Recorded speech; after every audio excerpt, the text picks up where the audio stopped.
Hi, Lion Class. We have two more Bible stories to go before we're at the very end of the year. We've already done all of our letters, and I'll be having another video here soon that will go through all of the Bible verses from A through Z because we've done every letter already. We're already almost done with the year. It's crazy. But our Bible story this week is Joseph. And Joseph is the son of Jacob. And the Bible story we find is actually in the book of Genesis, the very first book. So it's not Adam and Eve. Adam and Eve are right there at the very beginning with creation.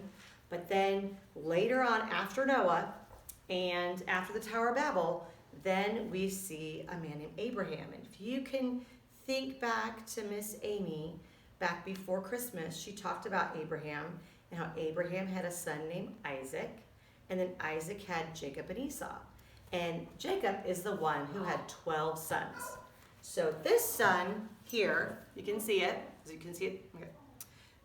Joseph was Jacob's 11th son. He had 12 sons. Can you imagine having 11 brothers? Well, he was the 11th one. So there were 10 that were older than him and one that was younger. Benjamin was younger. And Jacob really loved Joseph. And it's a long story about why he loved him a little bit more, but he loved him a whole lot. And he gave him this super cool, the Bible just says it's a multicolored coat. Now, I don't know if it was striped. I have no idea what it looked like, but that's just what we're assuming it was striped. And if you look at the picture, his brothers were not thrilled. They were really jealous. Have you ever had your mom and dad, even on someone's birthday, like your brother or your sister, when they get a bunch of stuff and you're kind of like, they got a bunch of cool stuff. I didn't get anything. That's kind of how they felt when he got that awesome coat. And they were jealous. So that happened first. And Joseph was kind of the one that kind of tattled. He tattled a lot on his brothers when they weren't doing what they were supposed to be doing.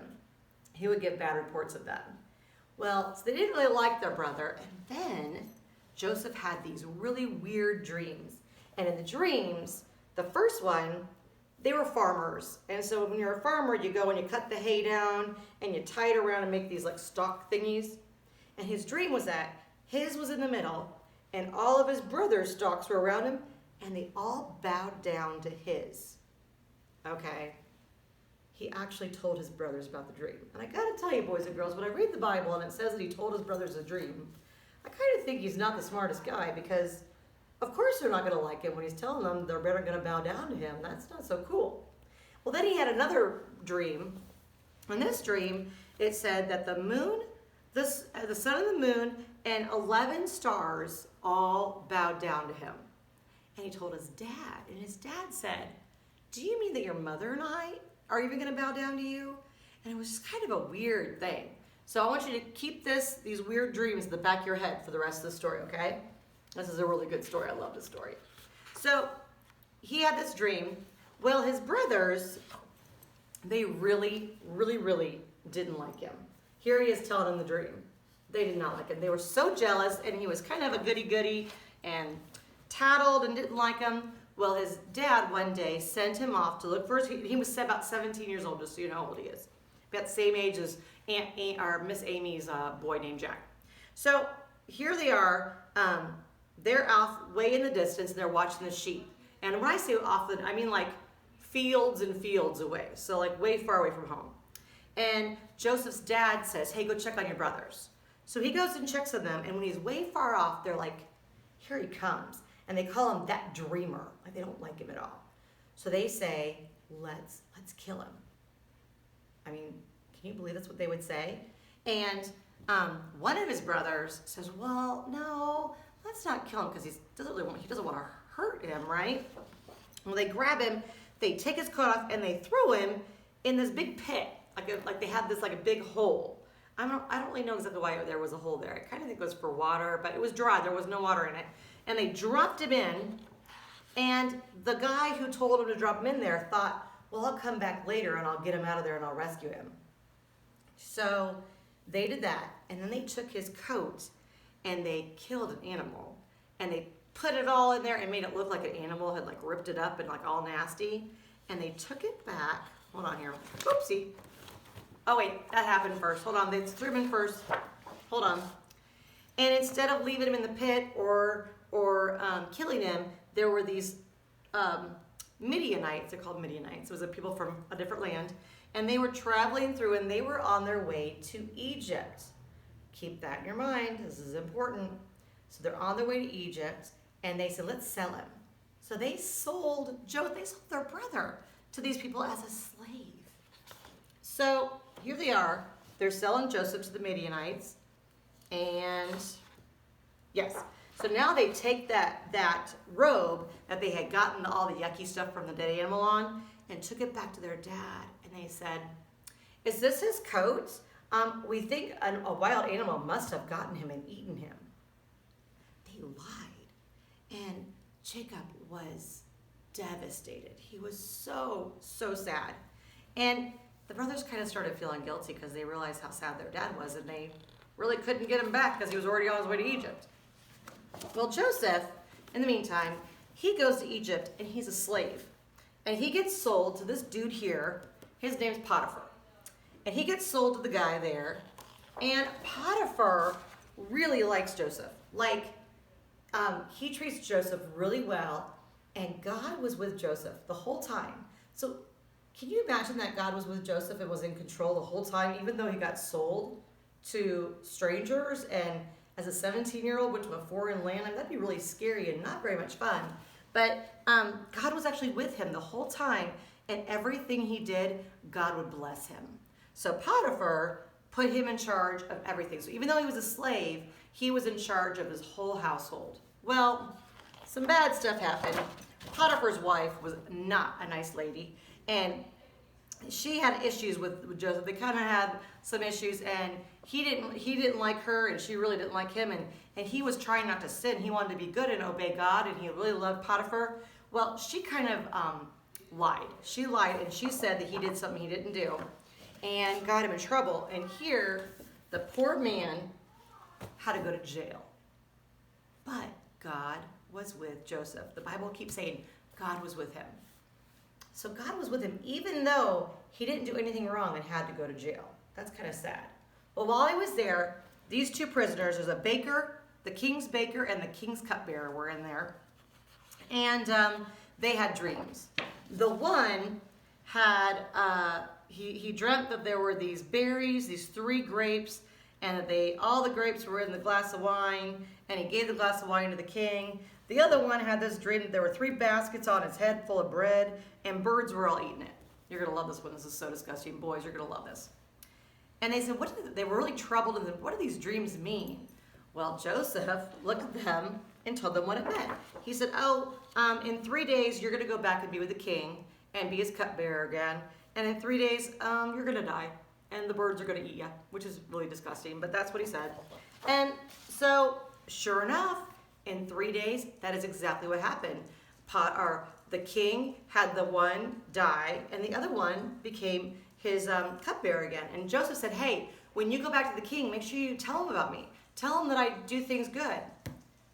2 years. 2 years went by, and he never told the king anything. Until finally there, one night, the king had these really weird dreams, and they totally freaked him out. The one dream was that these big, huge, yummy, big, full cows, big, strong cows, got eaten up by these itty-bitty little scrawny, yucky cows. And there were 7 of them. And then this one, there were 7 beautiful ears of corn, and they got eaten up, and then these yucky little scrubbly ones were there. And he didn't know what they meant, and he was kind of freaking out.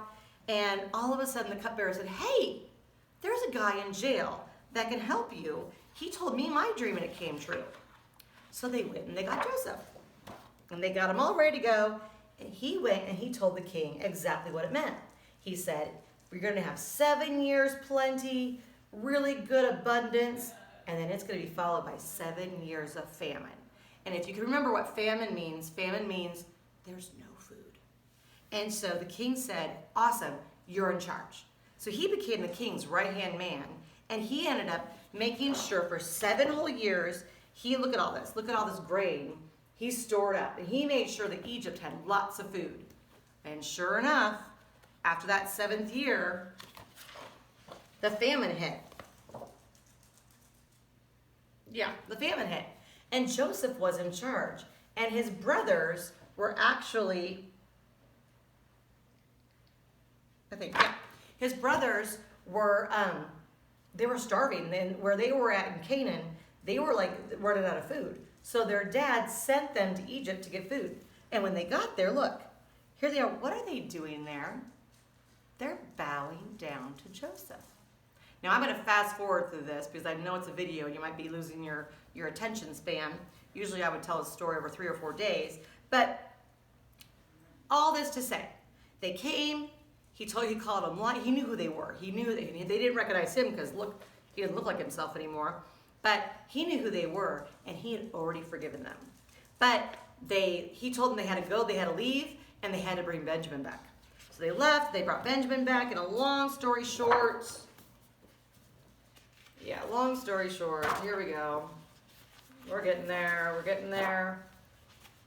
Yeah, long story short, they left, and after they got their food the second time, they left, and they put Joseph's silver cup in Benjamin's grain thing. Joseph did secretly, and then he wanted to see if their hearts had changed yet.